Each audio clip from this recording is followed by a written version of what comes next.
What's going on, everybody? Welcome to another episode of the 300 Fathers podcast. This is an impromptu podcast. Had no idea I was going to do this today. Have a lot of stuff going on, and one of the things I wanted to do during this time that we're all in as a country, as a world, really, is to, when topics come up, when things I feel that need to be discussed or things that are relevant or pertinent to my community, all the communities that I actually touch, that I vowed that I will go live. I will get the content recorded. So we're going to do another podcast right now. I actually have a launch meeting in a few moments at the top of the hour for a team member. But I thought this conversation was I thought this topic would be great to talk about, just to keep the conversation going. This is a follow-up to everything that's been going on in our world, and particularly in our country, with the death of George Floyd, the riots and protests that have been going on, and just our current mindset in a lot of different things, right? So when fortunately I am in contact with a lot of different people, or I have a lot of different people from different people groups in my life from all different walks of life. And so I'm able to gain a lot of perspective and understand some things maybe that I didn't understand, and through that all to grow as a person, to grow as a man, as a husband, as a father. And so right now, one of the things that I wanted to chat with you guys is the conversation. And I know you might be saying, what conversation? It's the conversation that we need to continually have going forward. This issue of racism is not going to be solved in a week. I think the memorial service for George Floyd was today. You know, and oftentimes when that happens, there's kind of like a layoff where we don't talk about it much. And then if there is a trial involved with whatever, then we'll kind of ramp back up for the trial. Trial happens, whatever happens with that, then we kind of go back and we start living our own lives. And I just think that right now, this just feels different from a lot of other social injustices that have happened over the years. You see an outpouring of around the world. Not just here in the United States. So with this conversation that needs to be had, one thing I want us to do, and again, you know, I love talking in generalities, but we do need to talk in specifics for conversations like this. You know, everybody is on guard with everything, rightfully so. Everyone's guarded, whether you're African American, Caucasian, whatever your position is. A lot of people are guarded because we don't want people to say the wrong thing, and people don't want to say the wrong thing. All right, and so if we're not careful of where that can lead, it can put us in a dangerous spot, because then it backs everybody away from the table, and then people no longer have the conversation. So for folks, I would say in my community, in the African American community, we have to give some space. We have to give space for the conversation. People that don't look like us, people that come from a different walk of life, but they do want to be a part of the conversation. They do want to see how they can help. They do want to see how they themselves can improve as people, so that we can do this thing called life together. They're not going to get it right every single time. And that's okay. I think intention does matter. I think I've been involved in plenty of conversations where when I started talking, I may have done something or offended somebody, and it wasn't my intent. But I think that the going from that, it was what I was willing to learn, what my initial intention was. And so I want us to be we still have to, and even as I'm saying this, I'm not choosing my words carefully, but I want to make sure that I'm understood. Even as we go through these moments here, I want us to not back off, but I want us to be guarded, but I want us also to have an open mind for the conversation. All right, because what's going on now is, and I need to say this, I absolutely do not condone the riots, the looting. Peaceful protest is it's a part of this country. It's what we do as a people from all walks of life. So I'm definitely for peaceful protesting. All this looting and tearing up businesses and different things, I'm not with that. I'm sorry. I'm just, I can understand. I can understand people's anger and frustration, but I can't understand how tearing something up is going to make the situation better, especially as we talk about with George Floyd, with Breonna Taylor, with Ahmaud Arbery, just the list goes on and on. I mean, it doesn't make sense, even to the fact, and this won't be reported probably on the big news outlets, and that's why I think people, if you have a voice, if you have an audience, you need to speak out on your platform, regardless, because we need to keep this information out. I'm not going to put his name in this particular podcast or Facebook Live, but there is a famous YouTuber that was rioting in Arizona. I think it was Arizona, and he was caught. He's facing charges now, and so, but that's not going to be reported, right? Because it doesn't fit possibly what the narrative is for this. And so that's why I think we have to use discerning eyes when we look at situations. If it's peaceful protest, we're all for that. But all this other stuff, the looting and all that, whoever's involved with it, I don't care what pigmentation your skin is, whoever's involved with it, it's just wrong. It needs to stop. A lot of people have lost their life's work behind it, and I don't come from the position of, I'm going to speak out against the death of George Floyd, but I'm not going to speak out against the other things that I see, going on in our community. And I just think it's important that we keep things in perspective, that we continue to love one another. And anybody that wants to be a part of the conversation, I think they should be given a seat at the table. And when they are given that seat at the table, I think we need to listen.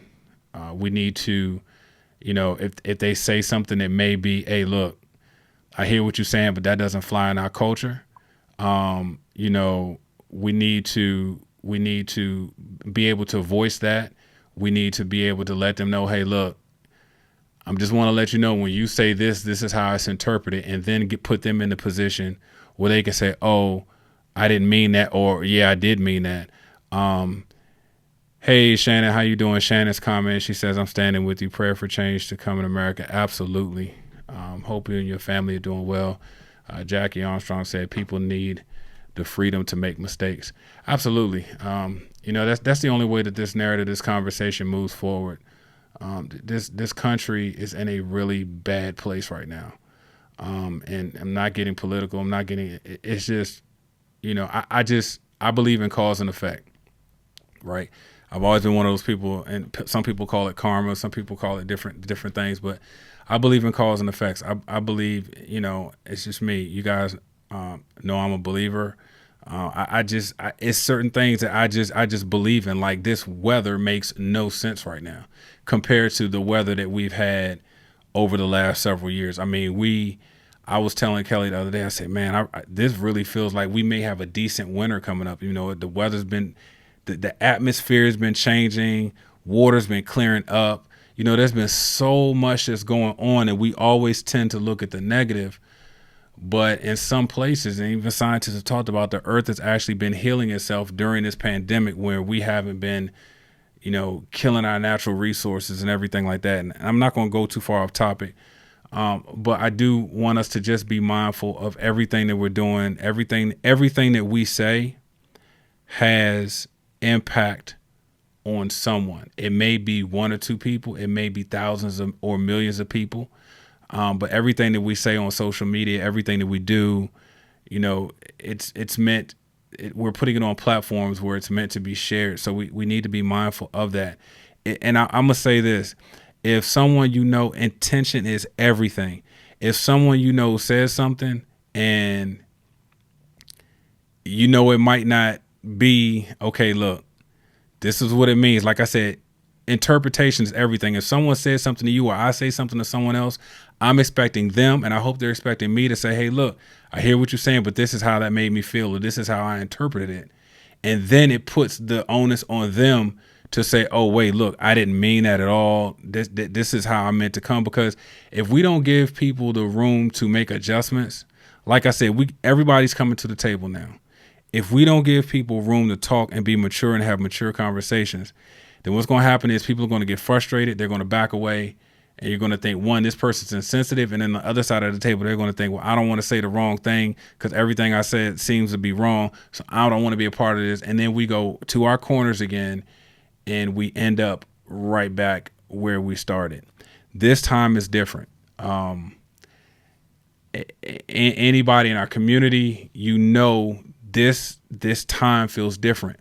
One other thing that I'm going to say here, and please hear me on this. We have to stop tearing each other down. And I told you, when I have these discussions, I'm fair on all sides. I'm never going to be one-sided and not address other wrong things that I see. I think it's absolutely, and again, I'm not going to mention any names. If you guys have been paying attention to media, you'll probably know exactly what I'm talking about. But this, I think, we talk about all these systemic issues out here. This is a problem that I know we have as a people. We have to.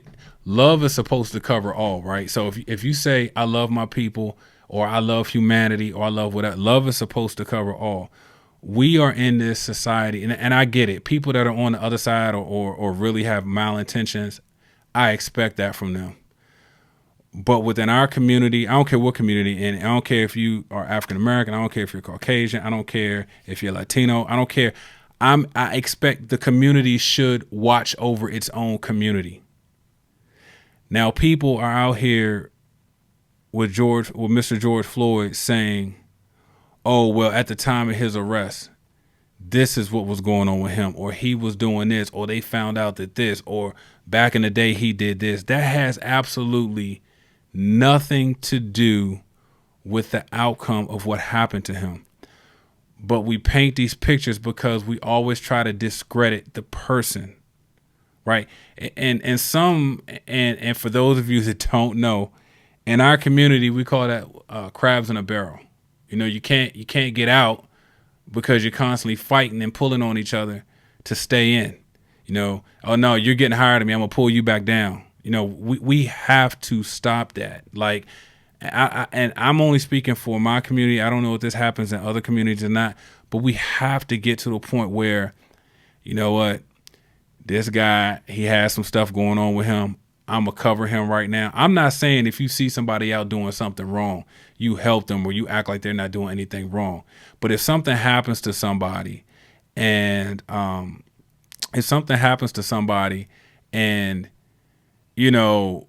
like, if A happens to somebody, but we're like, yeah, but did you know they did this when they was in high school? They got arrested for this, and they've got all this going on. Why are we? That's not relevant to the conversation, right? Whatever was in George Floyd's past or whatever he did, I don't even care his state of mind. Like I heard something that bothered me so much today in the Ahmaud Arbery case, which was being streamlined today. The defense was trying to ask the arresting or the officer in charge.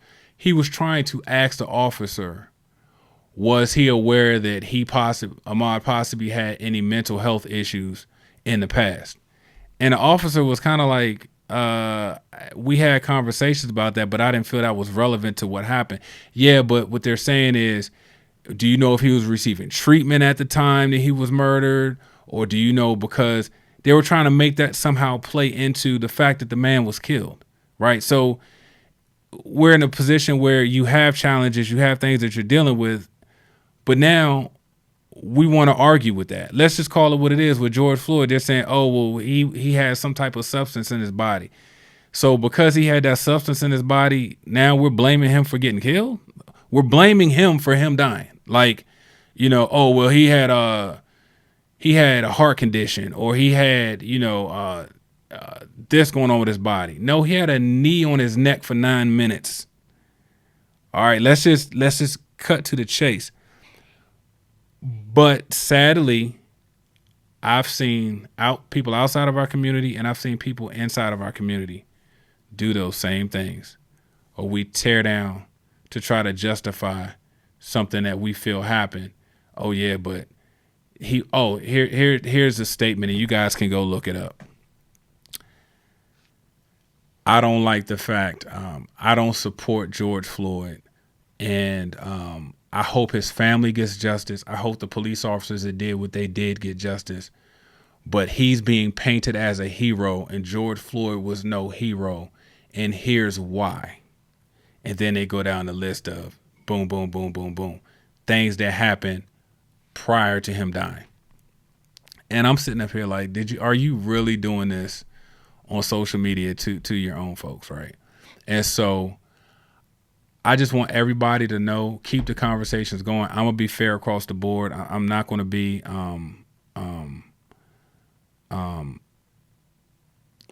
I'm not biased one way. I believe in justice. I believe in people being right. I believe in doing the right thing.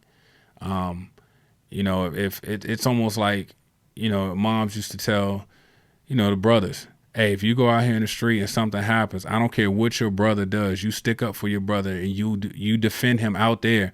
We'll deal with the other issues when you guys get back home. I just think we need to do that, not just as a black community or white community. We need to do that as a human race. If somebody's doing something wrong, pull them aside.